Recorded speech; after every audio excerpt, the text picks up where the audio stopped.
Hello everyone, my name is Park Ranger Mitchell Hughes and I am here to be your guide for the elk safety program. Thank you everyone for joining me today. Just so you know, elk do kill more people than bison and bear combined. That's right, people don't respect the distance from elk as much as they do bear and bison. They're more scared of them. I want you to realize maintaining your distance is key to everyone's survival, including the animal's survival. Just so you know, before we get on going, we got bear spray here. I recommend always having bear spray for you if you go out of your vehicle at all, hikes, or just get out of your vehicle to go anywhere. This will be the difference between life and death for you and the animal. We got water for $1. If you get thirsty, just pay $1, you get water. This is going to be about a 10-minute presentation. We have restrooms. I have red arrows pointing all the way to the restrooms. All you have to do is just go out there to your right. That's going to be where the restroom is. When elk use their power to defend themselves, they risk your life, they risk our lives. These elk, a male elk can be 730 pounds and run 40 miles per hour. We were not meant to defend ourselves against something that strong, that majestic. So don't even tempt it. I say stay 25 yards away from an elk at all times. That's Yellowstone's rule. Really, I say stay 100 yards or 100 feet away.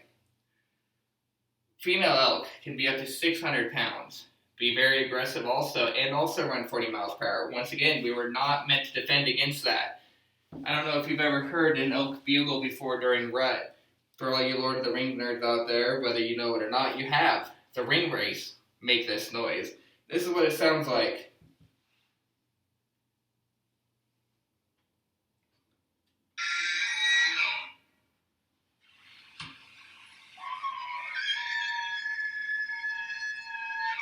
The Lord of the Rings director and producer thought this was a very scary sound. I myself find it very majestic, but I do get it. It is a very odd sound coming out of such a big animal. We're going to get to that in a second. This elk bugling noise means that we need to move on, though, to Exhibit A. Make sure before you leave, you grab a safety flyer. I'm going to ask you some questions based off this safety flyer. Get them right, you get a reward. Let's go.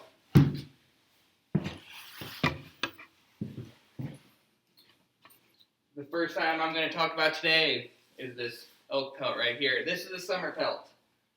You can feel it. I don't feel like I would be doing you a courtesy, and I wouldn't be doing me a courtesy if I just let you wander out here without feeling an elk pelt.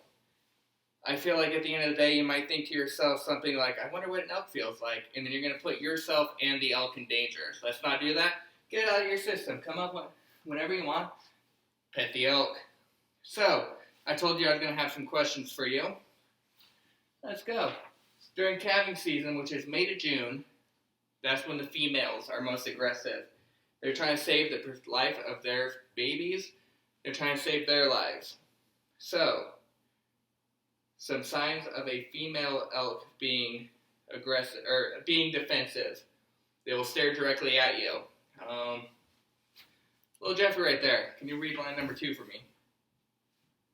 Yes, they will flatten their ears. That is another sign. Then they'll also curl their lips. They'll raise their rump hair. They'll grind their teeth. Then they'll start following you. That's when we might be in a little bit of danger. Let's not get to that point. Let's not get to the point where they're following you. Maintain your distance. Realize the signs. For male, during rut, September to October. You, sir, can you read the first line? Yes, one of the signs that their antlers will be lowered toward you. They'll appear agitated. They'll thrush brush, and they'll paw at the ground. You get to the point where they start charging at you. Some things you can do. Act dominant. You can seek protection behind a vehicle or a tree. Raise your arms, make yourself appear larger. Whatever you do, never turn your back on a wild animal. You turn your back on a wild animal, they think that it's going to be free game. You're the most defenseless when your back is turned to them. Remember, Yellowstone says 25 yards away, minimum. I say 30 meters or 100 feet. The bigger the animal, the bigger the elk, the farther away you need to stay. The more powerful they're going to be, and they're running at you 40 miles per hour. We were not meant to defend against that.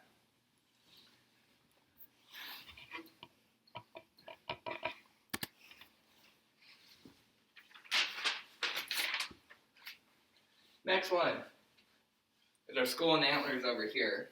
A lot of people ask me, why do I care so much about elk safety? Tell people the same story every time. I was going for a hike behind my house, just right over those hills over there, and got about a mile and a half back, and I heard an elk bugle.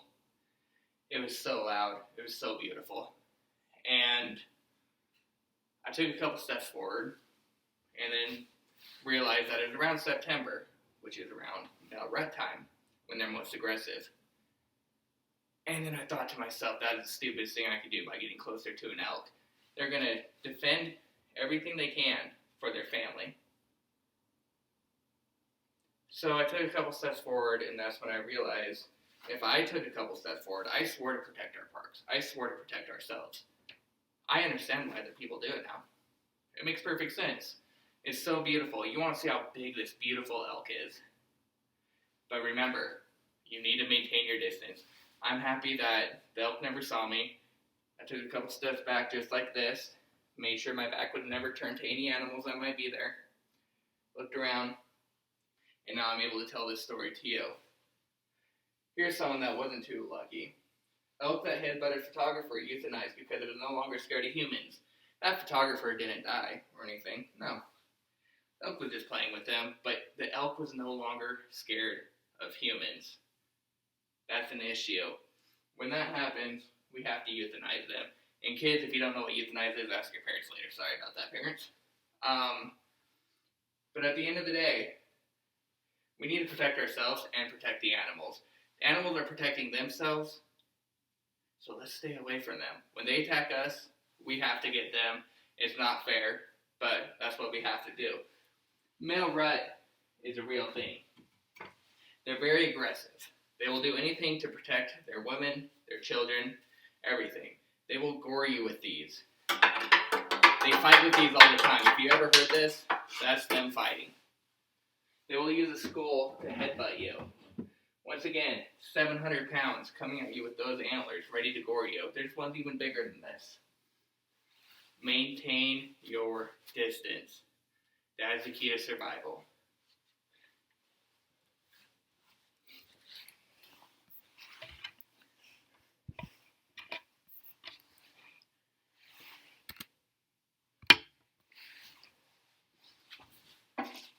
The next item they might use is their hoof. Due to the harsh climate conditions that an elk lives in, they might be climbing a mountain, cliffside. During the wintertime, when it gets negative 70 degrees, that's right, in Montana it does get negative 70 degrees here at times. They got that crusty snow they have to step over. This hoof is sharp. This hoof is hard. Imagine a horse. You accidentally walk up on a horse and it scares you, and he gets on both legs, does this, and it hits you on the top of the head. Just like that. You're going to be unconscious.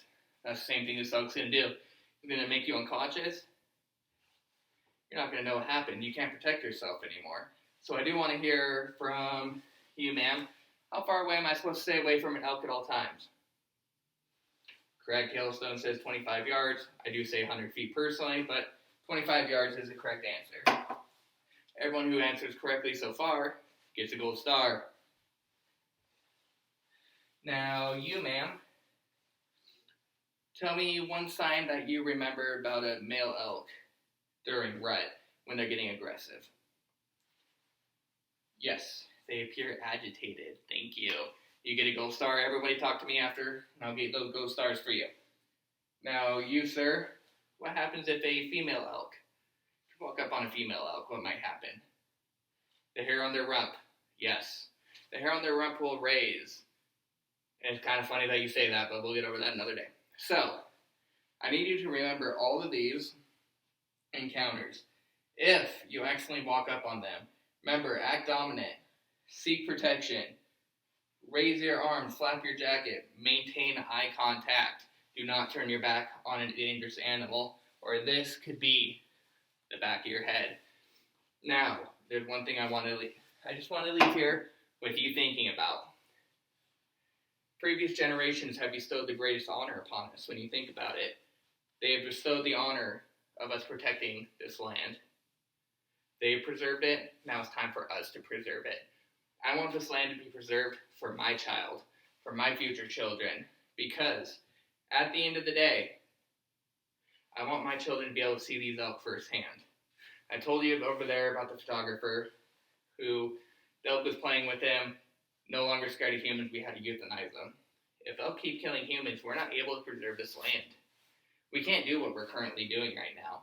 And I want my child to hear the bugle. I want my child to firsthand see these majestic elk out there. So please, help me preserve this land so our future generations can remember this.